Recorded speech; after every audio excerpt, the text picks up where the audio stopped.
મને ચાલવામાં લિમ્પિંગ, લંગડાટ અને ગાડી ચલાવવામાં બહુ તકલીફ હતી અને પેન કિલર લઈને જ હું ગાડી આપણી સાથે જે 45 યર્સના મયંકભાઈ જે વલસાડથી આવ્યા છે, એમને રાઈટ સાઈડના હિપના ગોળાની તકલીફ હતી. આપણે એમને તકલીફ વિશે સાંભળીએ. મયંકભાઈ, તમે લોકોને જણાવો તમારું રાઈટ સાઈડની જે તકલીફ હતી કેટલા સમયથી હતી ને કેવી હતી? 6 મહિનાથી હતી અને મને ચાલવામાં લિમ્પિંગ, લંગડાટ અને ગાડી ચલાવવામાં બહુ તકલીફ હતી અને પેન કિલર લઈને જ હું ગાડી ચલાવતો તમારું હતો. કામ શું છે?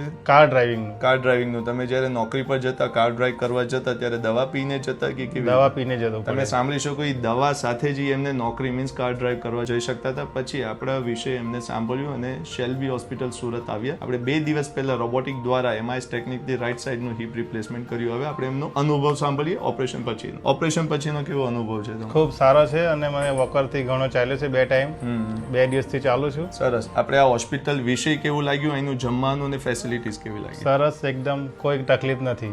બરાબર. તમે સાંભળી શકો કે એમને અહીંયા કોઈ પ્રોબ્લેમ નથી થઈ. એટલે આ ઘણા દૂરથી પેશન્ટો અહીંયા આવતા હોય ને વિચારતા હોય કે ભાઈ ત્યાં કેવી ફેસિલિટીઝ હશે, તો તમે સાંભળી શકો કે અહીંયા ફેસિલિટીઝ સારી છે. હવે કાલ કે પરમ દિવસે પાછા એમના વતન વલસાડ જવાના છે અને અમે એમનું પૂરેપૂરું ધ્યાન ફોન દ્વારા રાખીશું. Thank you.